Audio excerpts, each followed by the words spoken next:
Virologist Shahid Jameel ने देश के जीनोम सीक्वेंसिंग के काम में समन्वय करने वाले वैज्ञानिक सलाहकार group Indian SARS-CoV-2 genomics consortia INSACOG के प्रमुख के तौर पर इस्तीफा दे दिया है। हालांकि अभी तक जमील के इस्तीफे के पीछे की वजह स्पष्ट सामने नहीं आई है। वही बता दें कि कोरोना वायरस महामारी के दौरान पिछले कुछ वक्त में वह सरकार के रुख की आलोचना करते दिखे थे, खासकर दूसरी लहर के दौरान। ऐसे में सवाल उठ रहा है कि क्या उन्होंने सरकार के रुख के चलते ही इस्तीफा दिया है।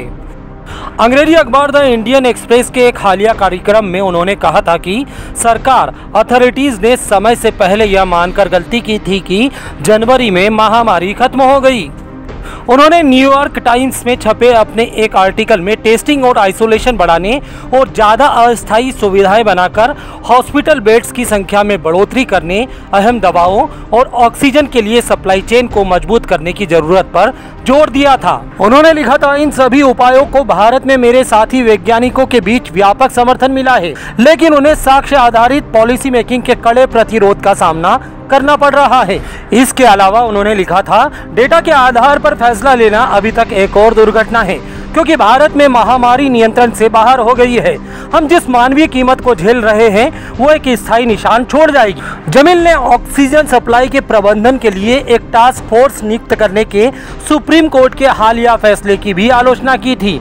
उन्होंने कहा था, यह वाकई दुर्भाग्यपूर्ण है, हमारे पास डॉक्टरों की कमी है और हमने अपने कुछ बेहतरीन डॉक्टरों से ऑक्सीजन खेलने के लिए कहा है। ये अच्छे डॉक्टर दवा के बारे में तो जानते हैं, लेकिन ऑक्सीजन सप्लाई चेन और लॉजिस्टिक्स के बारे में क्या जानते हैं।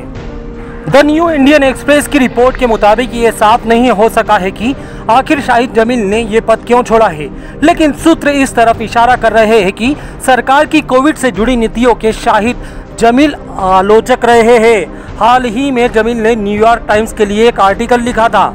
इस आर्टिकल में भी जमील ने सरकारी नीतियों पर सवाल उठाए थे और लिखा था कि ऐसी नीतियों का असर वैज्ञानिकों पर पड़ रहा है।